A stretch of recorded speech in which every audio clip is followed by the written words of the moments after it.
to the Inner Core. My name is Paul Rauschenbusch, and I am the Associate Dean of Religious Life and the Chapel at Princeton University.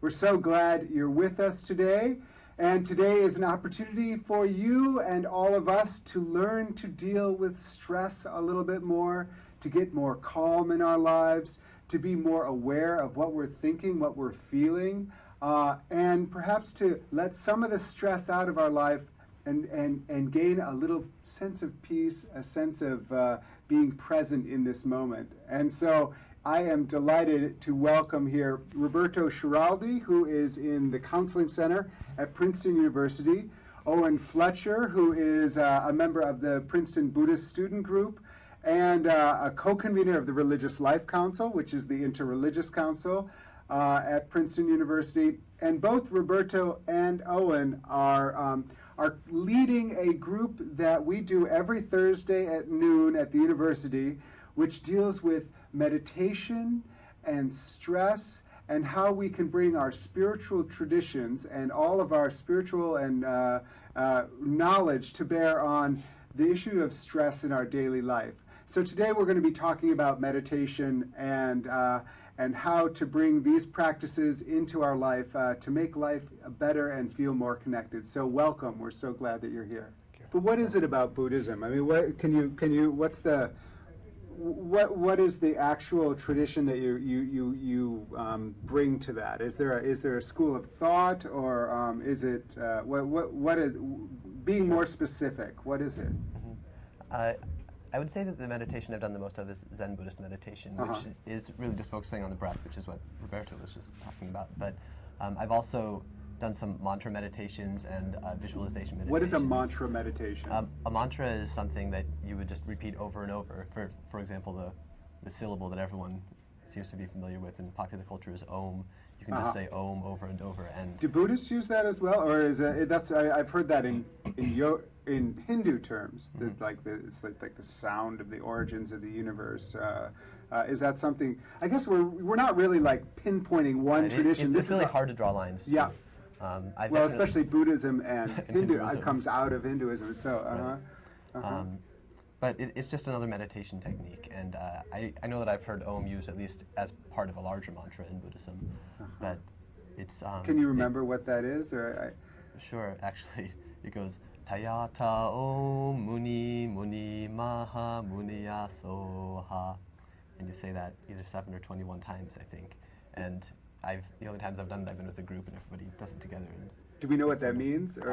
I don't. Really? Wow. But it feels right. Sort of an isolated experience I had, but yeah. Yeah, it's very relaxing, and it sort of achieves the same function as focusing on your breath. It just gives you something to not get lost in, but really feel sort of centered in. Yeah, it's almost it's hard to explain exactly what it is. It's like it's not getting lost. In fact, it's almost getting found. It's almost being very, very here is the effort. And it's not easy, I should say.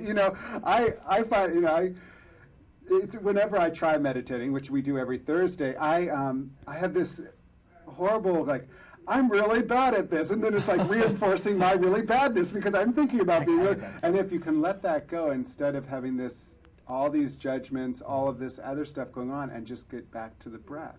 Yeah, that's the key thing. Letting go of the judgments and getting back to the breath. You just nailed it. I mean, one of the things I was trained in is an approach called mindfulness meditation, and it was developed up in medical school that's affiliated with the University of Massachusetts, and they've done a lot of research on it in terms of helping people with disease and stress-related diseases and so forth. But the main tenet of mindfulness meditation is checking in on what are all the thoughts that are racing around in our brain, what are all the feelings that are inside, and then what are all the bodily sensations, and just doing a check without criticism, though, without judgment, as you said, just observing. Oh, that with detached interest, they say. Just, oh, that's interesting, I'm thinking this. That's interesting, I'm feeling this. That's interesting, I'm sensing this. And then each time reminding ourselves to return to the breath, always to return to the breath so that we can be fully conscious. It's not like a lot of people think it's about escaping, going to some other place and escaping from the stresses of the world. Quite to the contrary, mindfulness meditation would say It's about being fully present, fully conscious to our life and to all that's around us, and but realizing that we can be this calm in the center of the storm with our breath. Right, I agree. Meditation is not meant to be something that you just do for an hour a day or an hour a month or however often you do it. It's supposed to be a practice that you're implementing into your daily life.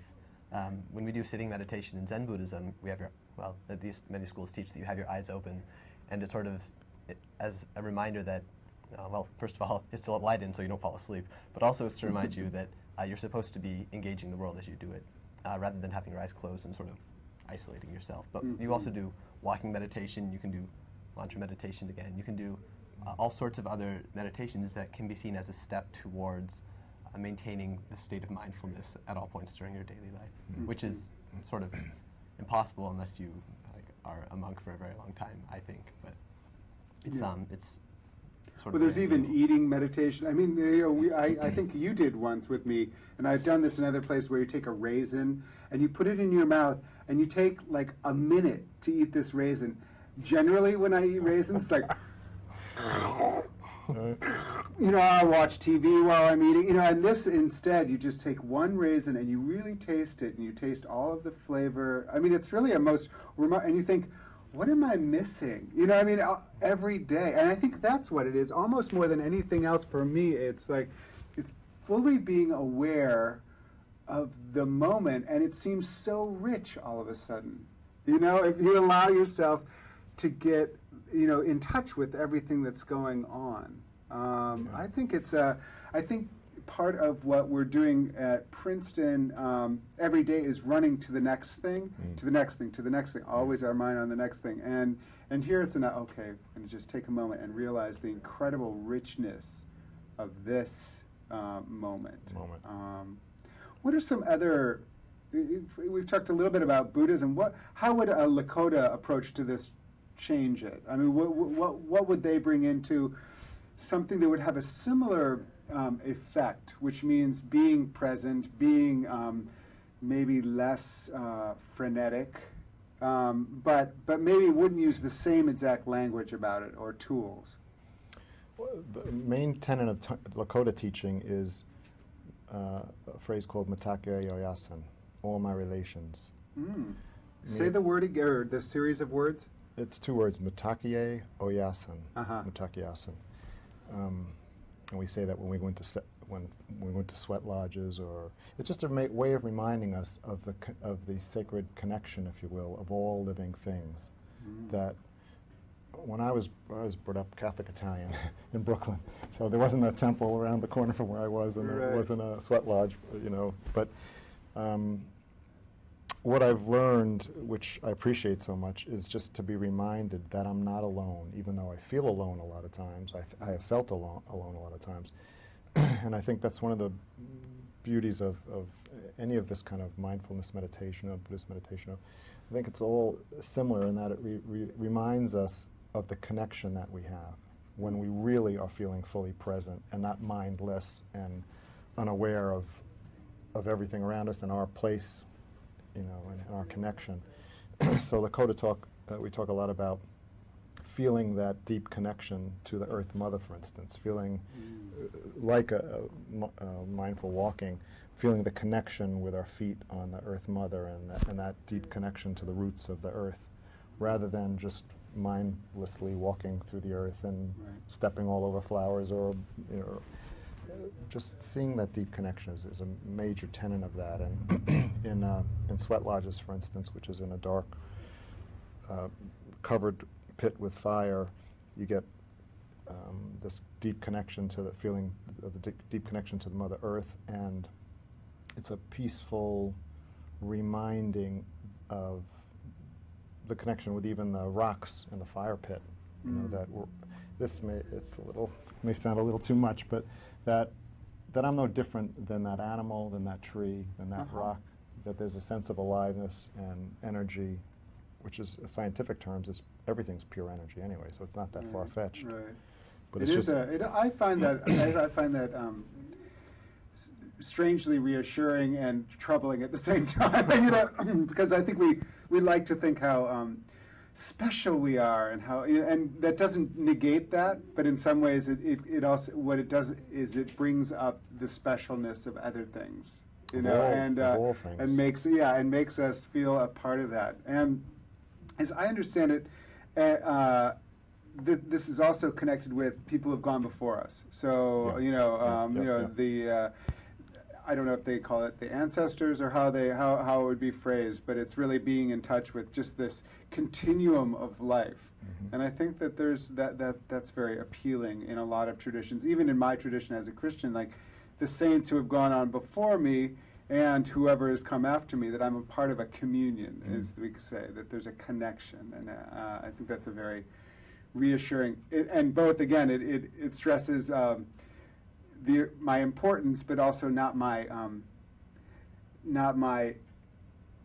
extreme, it's all about me, I mean, it's really, I'm just part of this long train of things that have happened, that I've gained from and that I can give to. There is something relaxing about that. It takes off the pressure maybe a little bit, that it's, that we're all like, I find in the Christian tradition, when we do the, in Lent, like, you are from dust, and to dust you will return. And there's very comforting about that, which is just that it's not all about me. There's a much bigger thing that I'm a part of, and if I don't accomplish everything I want to in this life, it's okay, I was just reading Thich Nhat Hanh is a Vietnamese Buddhist monk, and in a book I was just reading from him, he talked about, because a lot of my students that I work with and other clients have experienced profound loss in their life. Either a parent or somebody died, or they've been through tremendous trauma in different places, like Virginia Tech or 9/11, or come from other cultures where there may have been terrorist attacks. And so anyway, what he said is that when he was a boy, he never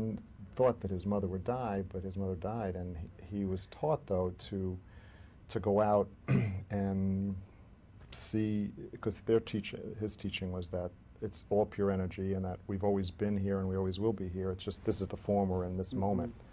And he went out and saw his mom in the trees and in the clouds and when the birds were singing, and that. So he felt that his mother was always going to be with him. That's very beautiful. That's a choice that some people aren't comfortable with that, but. What maybe we can get into a little bit of even just the mechanics of it, in case someone who's watching TV and maybe turn off your TV and meditate. No, I'm saying, like, what when we're talking about breathing meditation, what do we really mean? I mean, what are the instructions that either you have received or given in your group, or when you've led our Thursday meeting? How do you get into this thing? I don't think it makes for good TV necessarily to meditate on TV, but how do you get into it? Well, the instructions that I always give at the Buddhist student group meetings whenever somebody comes who's new and needs instruction are pretty simple. First, I go over the physical posture you should have, because when you're sitting, we'll usually sit on a round cushion on the floor, and you want to make sure that you have 3 points of contact with the floor. So usually your knees and both your knees and then your butt. So you'll sit with your legs folded, or you can sit kneeling. But more importantly, I then go over the breathing technique, which is what you're asking about. What this entails is just trying to stop controlling things. But I also just misstated it a little bit, because by trying to stop controlling things, you're going to end up controlling them more. So it's very difficult. But what it comes down to is that you just have to place your awareness on your breath, and every time you notice that your awareness drifts to somewhere else, you have to recognize that it's drifted, let it go. It's in this mindfulness meditation Roberto was talking about, and just return your awareness to your breath. And the more you do that, the quicker you are able to return from wandering thoughts to your breath. Because I was going to say when you first start doing this, but even people who have been doing it for a long time still go off on 10-minute daydreams before they realize that their mind is wandering. So it's definitely a practice you have to do constantly, consistently. Yeah.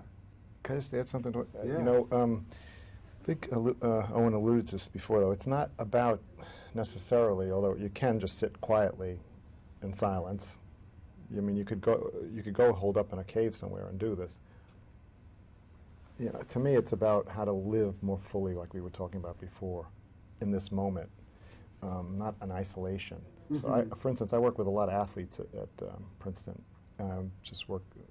I won't give up the sport, but working with a couple athletes, and haven't been performing well in their sport. And these are highly competitive athletes who have been at the top of their sport, coming here to Princeton, and they were highly recruited and so forth.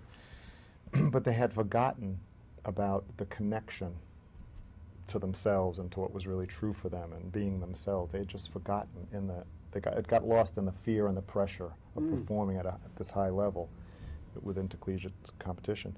So we just basically did some real basic deep breathing, helping them I asked them to remember when they used to play the way when they really enjoyed it, what was different for them. And most athletes will say the same thing. You're in a zone, I'm just being myself, doing what feels natural and just enjoying it. Exactly. So I just help them breathe and picture themselves and feel that, and actually feel what it was like. And just did some basic breathing techniques and some what's called guided imagery, where you picture yourself being your true self and what's worked for you in the past, what feels right to you in the past. And it was that simple. And he said he started playing the best tennis of his life, just remembering what it had been like for him.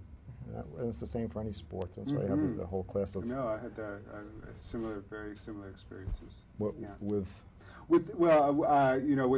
the sports I played, you could, if you're trying too hard in some ways, then that's when you're like, if you're thinking about it too much, or but when you let yourself be in the moment, and then you're just like, it's really amazing what can happen. So usually with the breath, because when we're not breathing, we're going to be all tight and constricted and not performing. Yeah. Now, when you lead the meditation, I mean, I think it's okay. I mean, kneeling is fine, but for me, it's really painful, and so I guess you have to kind of. Not everybody can do that. I think if you're if you're in a chair and you're kind of sitting up straight with kind of good posture, maybe hands on knees. One of the things that I think has been interesting with you that I haven't always done in meditation is checking in with various parts of my body, and like really going from head to toe, which is very interesting. And just being aware of any aches and pains. It's just a general check-in, but generally it's always coming back into the breath. You breathe in and you breathe out. I was thinking about this the other day. Owen and the other Buddhist leader on campus, we have this massive, what is it called, activities fair. So there's 1,000 different groups at Princeton who are all like vying for the new students to get involved, and they're like, out there with little balls and, flyers and everything. Come to our group, come to our group. And it's like chaos, loud. People are playing music. So Owen is just, they have a mat on a table, and he is sitting there meditating. Did I ever tell you about this? It was the most amazing image, because amidst all of this chaos is this image of someone who's just sitting there breathing. And people were like, sign me up! I want some of that. It was amazing. It was there's something to this act of just being present, and you really deal with health and people's mental and spiritual and health, and you can see a correlation here, can't you? For sure. I just was dealing with someone today who lost some parents and lost a relationship, and like most of us, this person was never taught ways to comfort himself. I sure wasn't taught ways to comfort myself. I wasn't taught to be compassionate towards myself. I was taught to be really hard and push through, and doesn't matter what you're feeling, just tough it out, be a man. And so just doing a simple thing, again, I come back to Thich Nhat Hanh. He talks about when you're feeling some pain or stress or anxiety, put your hands over your heart and breathe in and say, I care for your pain, or I care for your suffering. Whatever words works, but it's a foreign concept for most of us to be that compassionate to ourselves. And I think when we've gone through some loss, that's what we need more than anything, is some compassion for ourselves, because we may not always get it from somebody else. It's really great that we can really do this at any time too. When I was doing the meditation in the gymnasium at the activities fair, it was really hard to stay focused or anything, of course, but no matter where you are, you can just at least take a minute. I took an hour and a half, but you can take a minute and just really be aware of what it feels like to breathe, and it's centering. Even if you take 2 breaths and just try to let the sensations of breathing fill your mind and fill your awareness, then it really changes your outlook for the rest of the day. Right, right. I think that it's also, again, it's, I think especially if we undergo some sort of trauma or pain, whether like deep radical trauma or even just minor trauma, spending time breathing can allow ourselves to actually experience it and not cover it over with activity. Yeah. And because that would maybe allow a type of healing.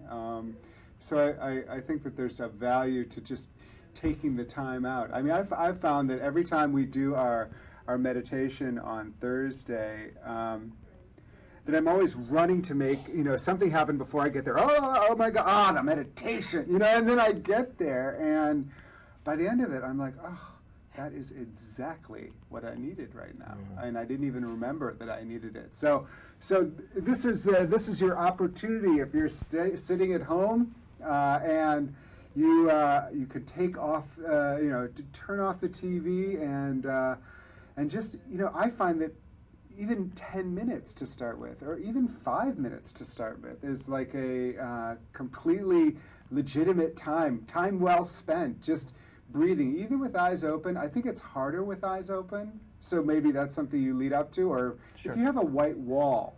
I think that's, when we did Zen meditation, it's easier if you're just facing a wall, but just to take time and just breathe. For me, again, as a Christian, the story about basically that God breathed breath into the human race, and so every breath is actually a reminder of this initial creative act, and that continues with every breath. And for me, that's part of the connection that makes me feel like more present. And so breathing in, so I've sometimes used the mantra like just breathing in the breath of God, and breathing out the breath of God, and it's like that helps me focus within my own tradition. So, but there's all sorts of things you could just say, just breathe in and breathe out, and it's a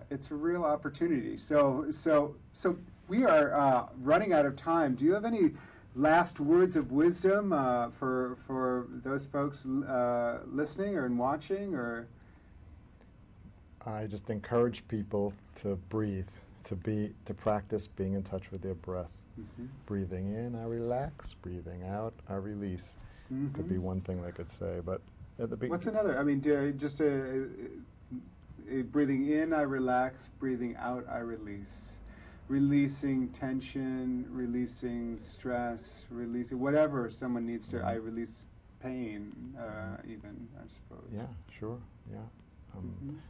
Another thing is we can say to ourselves, may I be happy, may I be peaceful, may all living, we can wish it to the world too. We can send out the energy to the world. May all living things be happy and at peace, or whoever is needing our wishes. So that way it goes out from us to the world. Another way of connecting. Yeah. I think I would just say that in my experience, you really have to want to do this. So I would definitely encourage people to be aware of the breath and try to be mindful, but remember too that it's very difficult for us to let go of negative feelings we're having. Sometimes we're kind of like holding on to misery or anger or whatever it is, and you really have to be prepared to sort of be courageous and just return to your breath instead of letting feelings like that overcome you. Which is not something I'm good at either, but it's a good reminder, I think. Right. But it is an opportunity to deal with those in perhaps a more constructive way. Hopefully. Than letting the feelings spiral. Yeah. I think we all know what it's like, actually. Yeah, we do. Just watching yourself retaliate against somebody because you're angry, and then stopping and wondering, like, why did I do that? And if you stop and be aware of your breath, then I think it reduces the likelihood that you're going to act on spiraling feelings like that. Thank you. Well, thank you so much, Roberto and Owen, for being here today. And thank you for joining us today at the Inner Core. I hope you've gotten something out of this on a way to increase calm, equanimity, and connection to the world around you. And remember, you can do it at any time, in any place. So just enjoy the opportunity to get in touch with your breath. Again, thank you for joining us. My name is Paul Rauschenbusch, Associate Dean of Religious Life at Princeton University. Until the next time, breathe.